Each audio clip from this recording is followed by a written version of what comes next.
સરહદી સાહિત્ય સભાનું છેવાડાના વાવથરાદ વિસ્તારમાં આજે 15મી ઓગસ્ટના દિવસે થરાદ સરસ્વતી વિદ્યાલય ખાતે સંમેલન યોજવામાં આવ્યું. કવિ શ્રી તકજીવી બારોટનો આજે જોગાનુજુ જન્મદિવસ પણ છે અને આ વિસ્તારના જે સાહિત્ય સાથે જોડાયેલા કવિઓ છે, તજજ્ઞો છે, એમના આ સંમેલનની અંદર ખાસ વિશેષ પ્રતિભાઓને બહાર લાવવા માટેની જે એક આ સંસ્થા કામ કરી રહી છે, આ વિસ્તારની અંદર ખૂબ સરાહનીય છે.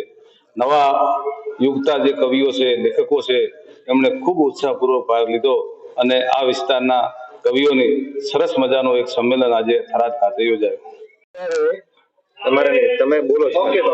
હું અત્યારે સરસ્વતી કોલેજના પ્રાંગણમાં પ્રશ્ન મિત્રો સાથે એમની સામે જ ઉભો છું. મારી જોડે અમારી સરહદી સાહિત્ય સભાના પ્રમુખ શંકરભાઈ બેનકર સાહેબ છે.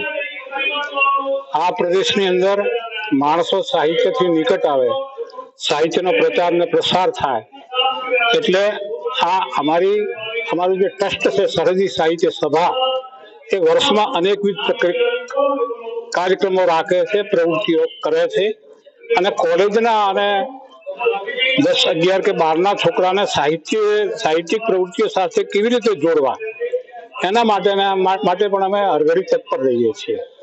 આજે 15મી ઓગસ્ટ હતી, એ નિમિત્તે સરસ્વતી કોલેજમાં એક મુશાયરો રાખ્યો હતો, કવિ સંમેલન રાખ્યું હતું. એમાં શહીદોને પણ યાદ થાય, દેશ પ્રેમ વિશે માણસની ધગશ વધારે ઓર મજબૂત બને, એના માટે સારા એવા અમારા થરાદ શહેરના આજુબાજુના ઘણા વ્યક્તિઓ, સાહિત્ય પ્રેમી, સાહિત્ય સંલગ્ન ઘણા વ્યક્તિઓ હાજરી આપી અને બધાને ખૂબ જ આનંદ આવ્યો. વસ્તુ જાય સરહદી સાહિત્ય સભા ટ્રસ્ટ નામનું એક ટ્રસ્ટ આપણે થરાદ મુકામેથી મધ્ય કેન્દ્ર બનાવી અને સરહદી વિસ્તારને સાંકળીને ચલાવી રહ્યા છીએ.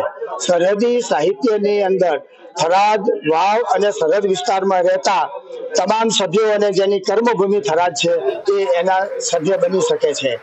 આપણામાં એક એવો ઉચ્ચ વિચાર તકજીભાઈ બારોટ સાહેબના મનમાં આવ્યો કે કેટલું એવું સાહિત્ય છે જે અપ્રકટ છે, પડ્યું છે, ઘટાયેલું છે, ધીરે ધીરે જતું રહેશે. આપણે એનું સંકલન કરવું જોઈએ. એને કોઈ કાગળની દિશામાં આપી અને રેખાંકિત નહીં કરીએ તો વર્ષો સુધી થયેલું આ જતું રહેશે. આ એક ભાવથી પ્રગટેલા વિચારથી બનાસ સરહદી સાહિત્ય સભાની પ્રેરણાથી અમે અહીં આગળ સાહિત્ય સભાનું કર્યું. સૌથી પહેલા તો અમે એના ઉદ્દેશો અને ધ્યેયો નક્કી કર્યા અને ચુસ્ત કોઈ બી જાતના પ્રચારક બાબતોથી દૂર રહીને માત્ર સાહિત્યની સેવા કરવાના ઈરાદાથી એક સુંદર મજાનું ટ્રસ્ટ કરી અમે કાર્યવાહી કરી રહ્યા છીએ. 2019ની અંદર અમે સરહદી સાહિત્ય સભાના ટ્રસ્ટની સ્થાપના કરી અને અવિરત ચાલે છે. હું સંસ્થાનો ફાઉન્ડર પ્રેસિડેન્ટ છું અને અત્યાર સુધી પણ હું એમાં કાર્યરત છું. સરહદી સાહિત્ય સભામાં અમે સાહિત્ય રસિકોને જોડીએ છીએ, સાહિત્ય પ્રેમીઓને જોડીએ છીએ, લેખકો, કવિઓ, સાક્ષરોને જોડીએ છીએ અને આ સંસ્થાના ઉચ્ચતમ કામો તરફ દોરી જઈએ છીએ.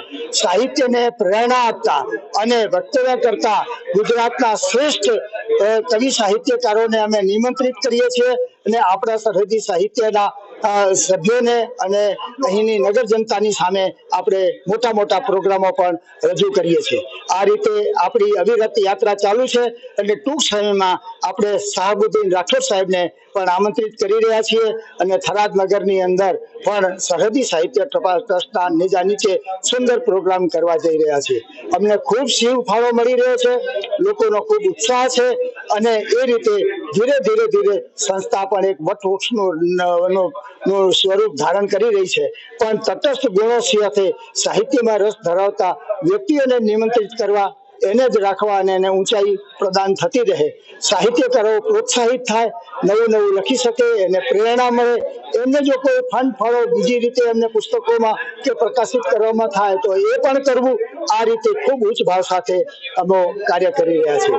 આજે તકજીભાઈ સાહેબનો જન્મદિવસ હતો અને 15મી ઓગસ્ટે આપણો સ્વાતંત્ર્ય પર્વ દિવસ પણ હતો.